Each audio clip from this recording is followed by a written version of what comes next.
আজকের সংসদে প্রশ্নোত্তর পর্বে আমাদের জ্বালানি মন্ত্রী টুকু সাহেব মন্তব্য করেছেন যে বাংলাদেশের কোনো পাম্পে কোনো সমস্যা নেই, সমস্ত পাম্পে নাকি অকটেন, তৈল, ডিজেল যা দরকার সব আছে, এবং জনগণ নাকি ইরান যুদ্ধ শুরু হওয়ার কারণে তৈলগুলো নিয়ে যাচ্ছে এবং প্যানিক সৃষ্টি করছে।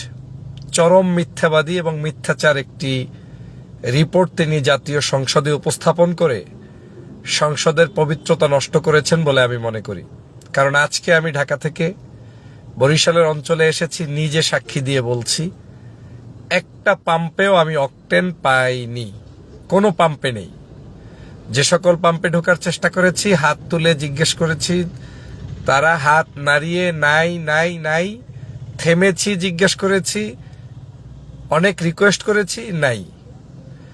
আমি চেষ্টা করেছি যে বাড়ি পর্যন্ত যাওয়ার জন্য যতটুকু দরকার ততটুকু মিনিমাম গাড়িতে ঢাকা থেকেই রিজার্ভ কম চলাফেরা করে ব্যালেন্স রেখে আসার চেষ্টা করেছি, বিধায় এখন পর্যন্ত রাস্তায় গাড়িটি বন্ধ হয়নি। কিন্তু এই মহাসড়কের কোনো পেট্রোল পাম্পে কোনো জায়গায় অকটেন নেই। তাহলে আজকের সংসদে তিনি দাঁড়িয়ে যে মিথ্যাচার করলেন, আমি তাকে প্রশ্ন রাখতে চাই, বাংলাদেশের জনগণকে কি এতটাই হালকা ভেবেছেন যে তারা এটাকে শরবত মনে করে খেয়ে ফেলবে? অকটেন কি কেউ তার নিজের বাসায় পানির পরিবর্তে খাওয়ার জন্য ব্যবহার করে? ডিজেল, অকটেল, পেট্রোল এগুলো কি মানুষ খায় না মাথায় দিবে? স্বাভাবিকভাবেই তার গাড়ির প্রয়োজন হলে সেখানে তিনি নিবেন, কিন্তু তার গাড়িতে প্রয়োজন না হলে সে নিবেন না। উনি বলছেন সংসদে দাঁড়িয়ে যে আমরা রেগুলার যে সাপ্লাই দিতাম সেটাই দিচ্ছি, কিন্তু এখন যেটা 2 দিনে বসে শেষ হতো সেটা নাকি 2 ঘন্টায় শেষ হয়ে যাচ্ছে। How come? এত মিথ্যে কথা আপনি কেন বললেন? 2 দিনের 1.5 দিনের জিনিস যদি 2 ঘন্টায় শেষ হয়ে যায়, তার মানে কি? এটা কি করবে মানুষ? এটা কি খাবে না মাথায় দিবে না ইফতারি করবে? এটা কি জন্য তারা কেন নিচ্ছে? জনগণ যে গাড়ি ব্যবহার করে, এমনকি আপনারা নিশ্চয়ই জানেন যে ইরান যুদ্ধের পরে বাংলাদেশের জনগণ স্বভাবতই অনেক কিচ্ছতা সাধনের ব্যক্তিগত সিদ্ধান্ত অনেকে নিয়েছে। কেউ হয়তো ঘুরতে যেতে চাইতো, ঘুরতে যাচ্ছে না। প্রি প্ল্যান অনুযায়ী তিনি হয়তো একটা জায়গায় যাওয়ার প্ল্যান করেছিল, সেটা তারা যাচ্ছে না। তো সেখান থেকে তো কেউ কোনো ধরনের অতিরিক্ত কিছুই করছে না। তা আপনি কেন সংসদে মিথ্যাচার করছেন? এটা পূর্ববর্তী সরকারের একটা রেওয়াজ আপনি সংসদে আবার চালু করলেন।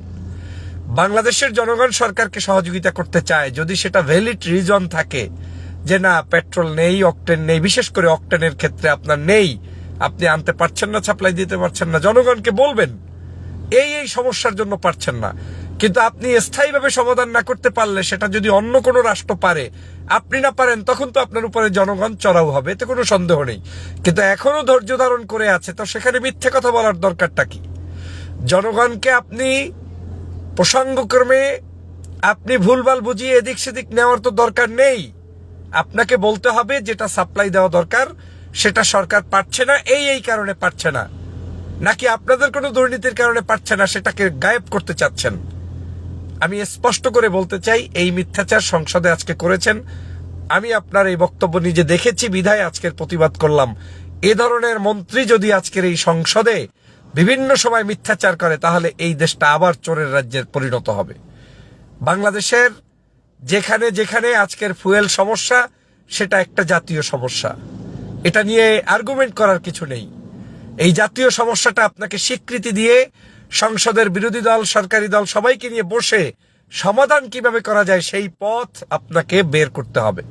কিন্তু আপনি সেই পথ বের না করে আপনি সংসদে মিথ্যাচার করলেন, আর মিথ্যাচার করে বলে ফেললেন যে অকটেনগুলো দেওয়া হচ্ছে, তৈল দেয়া হচ্ছে, সব মানুষ নাকি 2 ঘন্টার মধ্যে নিয়ে যায়।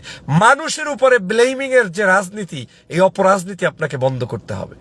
মানুষের উপরে কেন চাপিয়ে দিচ্ছেন? দেয়ার কথা আপনি দিতে পারছেন না, আপনার সমস্যা, আপনি সেটা জনগণের কাছে স্বীকার করুন, কিন্তু মানুষকে কেন বলবেন? আমি এই মুহূর্তেও কিন্তু একটা পেট্রোল পাম্পে দাঁড়িয়ে তারপরে আপনার এই লাইভ করছি, তো সেই মুহূর্তেও বাংলাদেশের যে পেট্রোল পাম্পে দাঁড়িয়ে কথা বলছি সেখানেও নাই, সবাই সরি বলছে। শুধু এলপিজি যে গ্যাস, এই গ্যাসটা পর্যাপ্ত পরিমাণ বাংলাদেশের এখনো কোনো জায়গায় আমি শুনিনি যে নেই। এটা ছাড়া ডিজেল অনেক জায়গায় হয়তো আছে, সেটার সাপ্লাইটাও সীমিত, কিন্তু অকটেনের বেলায় একেবারেই মানে ম্যাক্সিমাম পাম্পে আপনার গিয়ে পাওয়া যাচ্ছে না। আরেকটি বিষয়, আপনি সংসদে বলছেন দীর্ঘ লাইন নেই, সমস্ত পাম্পে লাইন আছে।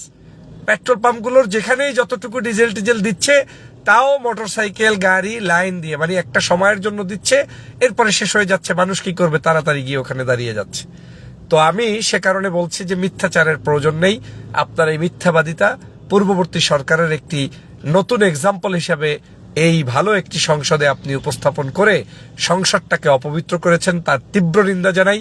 বিদ্যুৎ মন্ত্রী, জ্বালানি মন্ত্রী, আপনি যদি পারেন মানুষের উপকার করেন, না পারলে পদত্যাগ করেন। আপনি জনগণকে ভ্যালিড রিজনটা বলে যান, কিন্তু মিথ্যাচার করে ছলচাতুরি করে কয়দিন থাকতে পারবেন? খুব বেশি দিন না। এরকম মিথ্যাচার করে আপনি তো জনগণকে ভুলভাল বুঝাতে পারবেন না। ইরান যুদ্ধ হয়েছে, বেশ ভালো কথা, ইরানের কারণে আপনার না আসছে, অন্য কোন প্রসেসে আপনি এটা আনবেন সেটাও তো জাতিকে জানাবেন। অথবা দাম আপনি বাড়বে কখন, বাড়বে না কখন, মালটা আমরা পাবো কখন, সেটা তো আপনি জানাবেন। সেটা না বলে জনগণের কাঁধের উপরে চড়িয়ে দিচ্ছেন যে জনগণ 2 দিনের জিনিস 2 ঘন্টায় নিয়ে শেষ করে ফেলছে। এটা কি মগের মুল্লুক নাকি? নিজের টাকা দিয়ে আমি কিনছি, আমার গাড়ির ট্যাঙ্কির ভিতরে ঢুকাতে হবে জিনিসটা, সেটা কি আমি পেটে ঢুকাতে পারবো? অতএব এ ধরনের মিথ্যাচার বন্ধ করুন, এবং এই মিথ্যাচার আমার মনে হয় সংসদে অন্তত আপনার করা উচিত হয়নি।